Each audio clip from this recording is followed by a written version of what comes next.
There's something that shifts after you cross 50. It's not just the gray hairs or the slower mornings, it's something deeper, something wiser. You start to realize that not everyone deserves access to your inner world. Your thoughts, your plans, your pain. You begin to value your peace more than other people's approval. And with that wisdom comes a powerful truth. Silence can sometimes be the most protective thing you have. We spend our younger years thinking we need to explain ourselves, our decisions, our struggles, our dreams.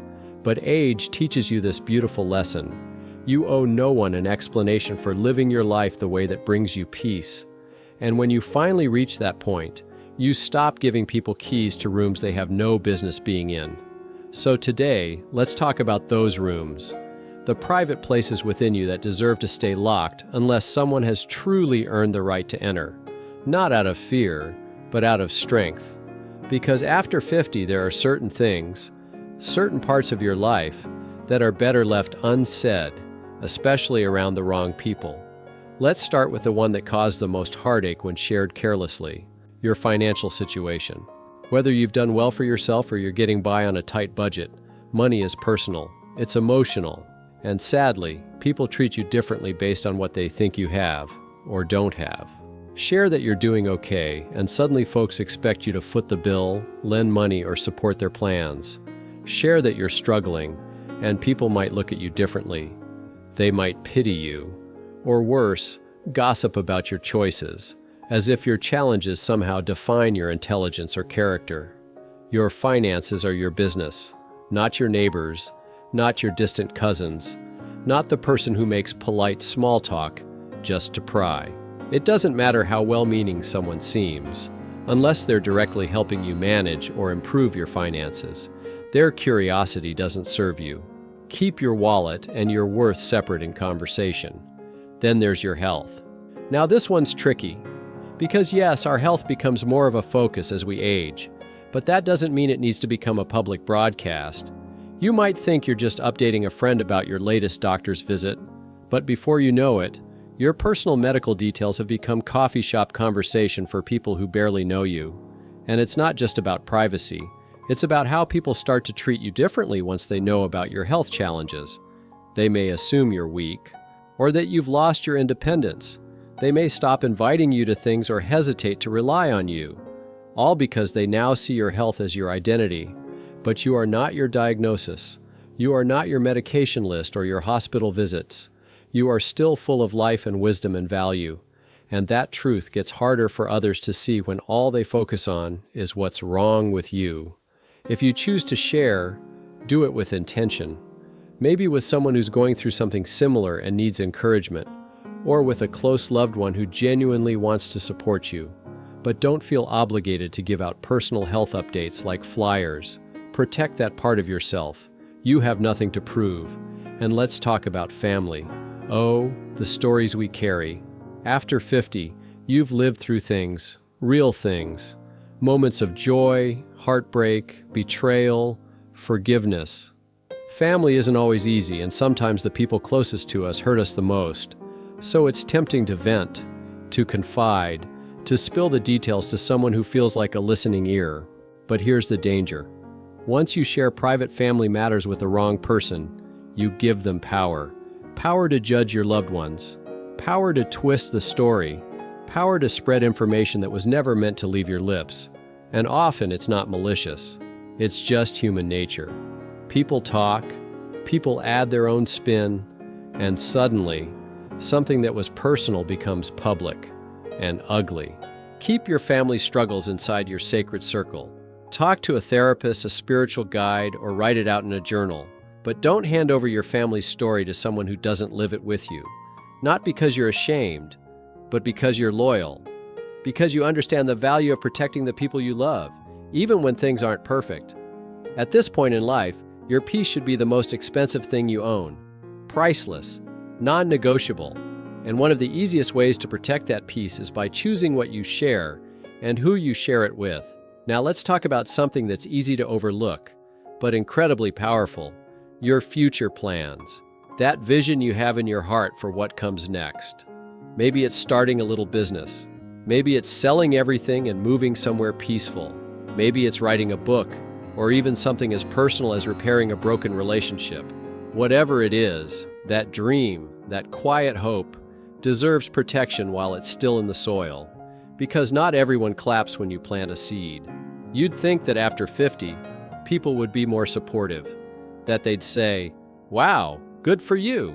But often when you share your plans, what you get instead is a long list of why it won't work. They bring their own fears, their own failures, and lay them over your hopes like a heavy blanket. They'll say things like, "Isn't it too late for that?" Or, "Shouldn't you just relax at your age?" And before you know it, you start second-guessing yourself. But here's the truth. Dreams don't expire. There is no age limit on doing something that sets your soul on fire, and you don't need anyone's permission to chase it. That spark inside you, that belongs to you. And sometimes, the best way to keep it alive is to protect it from other people's doubts. Build it in silence. Water it with faith. Let it bloom before you show the world. When you share a plan too early, you give other people a chance to poke holes in it. Not out of malice, necessarily, but because it challenges their comfort zone, and you've worked too hard for your peace to let someone else's fear suffocate your purpose. Now let's move into another area that catches people off guard: romantic issues. This one gets a little tender, because love is complicated at any age, but especially after 50. Whether you've been married for decades or you're in a new relationship, you might find yourself tempted to open up to someone about the things that aren't going well. Maybe your spouse is distant lately. Maybe you're feeling unheard. Maybe you've been hurt, and you want to let it out, to talk, to feel seen. But sharing the cracks in your relationship with the wrong person can lead to more damage than healing. Once you start painting your partner in a negative light, others begin to see them through that lens, even if the two of you later work it out. You might forgive, but those listening ears may not. They'll remember every complaint, every hurt, every moment of frustration you shared. And sometimes, those words come back to you in ways you never expected. Not only that, but romantic issues invite unsolicited advice. People love to give opinions on love, even when they've failed miserably at it themselves.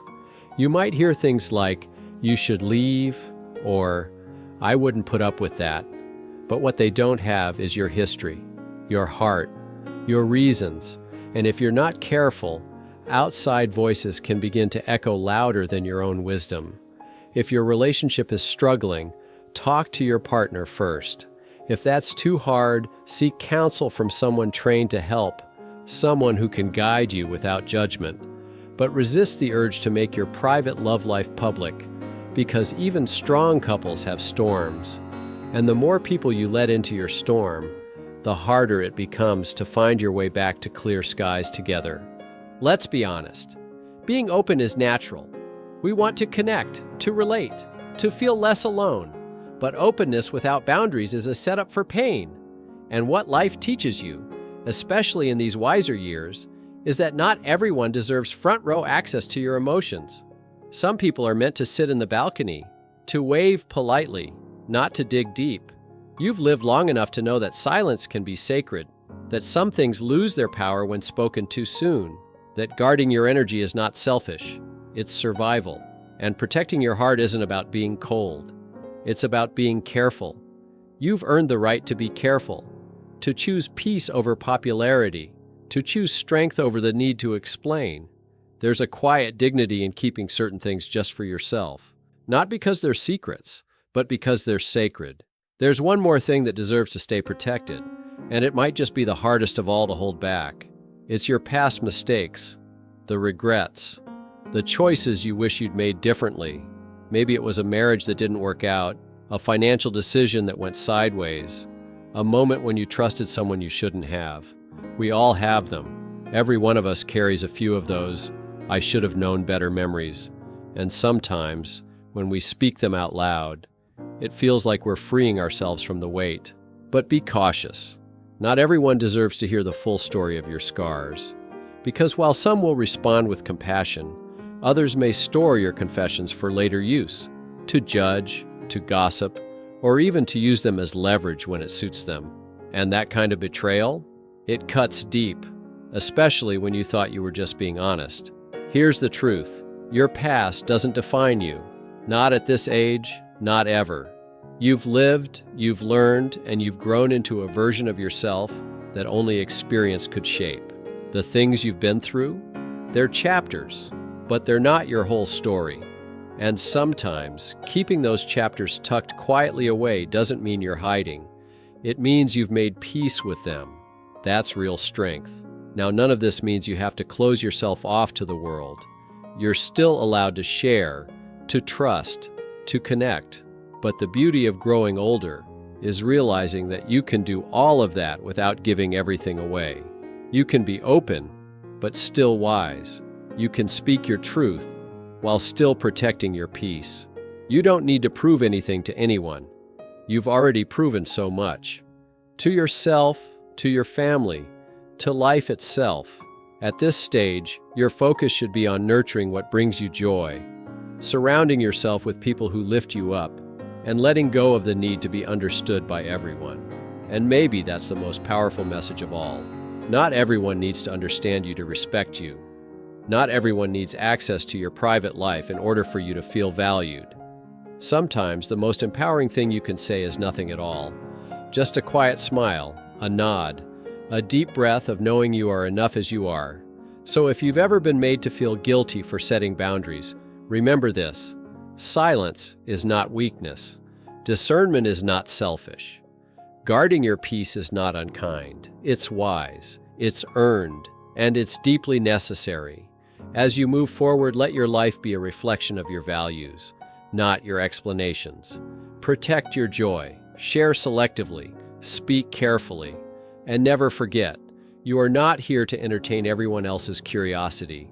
You are here to live fully, love deeply, and leave behind a legacy of strength, grace, and quiet power. If this message resonated with you, I'd love to hear your thoughts. What's one thing you learned to keep private after 50? Drop it in the comments. I read everyone. And if this video gave you clarity or comfort, give it a like and consider subscribing for more wisdom designed just for you.